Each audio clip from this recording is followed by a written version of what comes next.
আমার চাচা আমেরিকা প্রবাসী ইকরাম মজিদ নাইম চাচার লগে আমার কথা হয়েছিল কইলা যেন ঈদের সময় তোমার ছোট চাচা যাইবা। তো আমার ছোট চাচা ইঞ্জিনিয়ারিং করেন, তাই তো একটু ব্যস্ততা হয়। তো তাই কখন গেছেন একটু আগে অফিসে গিয়া কইলার বা আইও তোমরা কাপড় কিনিলাই। তো আমরা ইতিমধ্যে আপনারা জানেন আব্দুল্লাহর পরিবার এবং মায়া বেগমর পরিবার রে আমরা দয় পরিবার রে ইকরাম মজিদ নাইম চাচার পক্ষ থেকে নতুন কাপড় তার ফুল পরিবারও লাগি দয় পরিবারও। আর এখন আইছি আমরা মোহাম্মদ জালাল উদ্দিন চাচার পরিবারও আইয়া আমরা তারার পরিবার রে ইকরাম মজিদ নাইম চাচার পক্ষ থেকে নতুন কাপড় দিলাম।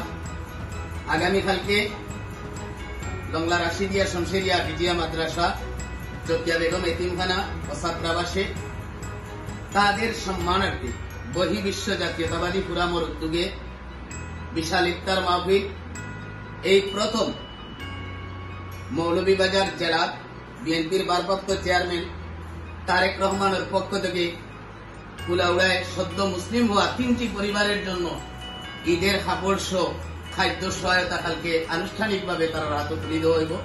আমরা মনে করি আমরা তাদের কারণে আমরা কুলাউড়াবাসী অত্যন্ত ভাগ্যবান, কারণ বিএনপির ভারপ্রাপ্ত চেয়ারম্যান দেশনায়ক তারেক রহমান তাদের জন্য উপহার পাঠাইছেন। উপহার অলরেডি আজকে কুলাতে পৌঁছে গেছে। আগামীকালকে ইফতার মাহফিল শেষে তারা রাত তারেক রহমানও ঈদের কাপড় সহ খাদ্য সহায়তা আমরা তুলিয়া দিব। আর কালকে তারা এখানেও যাইবা, ইনো একটা মহা মিলন মেলা হইব। আমার চাচাইও কথা দিচ্ছেন কালকে যাইবা, আমরা সব কামু আর আপনারাও আইবা, কারণ তারা কালকে রাতগাঁও ইউনিয়নের মনরাজ এলাকা বাংলা রাশিদিয়া শমশেরিয়া বিজিয়া মাদ্রাসা জকিয়া বেগম এতিমখানা ও ছাত্রাবাস কাকবার।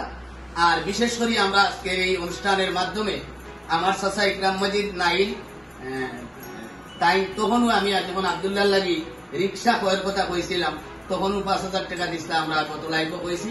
এবং সব সময় তাই যারা অসহায় মানুষ তার কল্যাণে কাম করেন, আল্লাহ যেন আমেরিকার জমিনও তানরে এবং তান পরিবারে ভালো অবস্থায় রাখেন এই প্রত্যাশা রাখছি। আল্লাহ হাফেজ। আসসালামু আলাইকুম ওয়া রাহমাতুল্লাহ।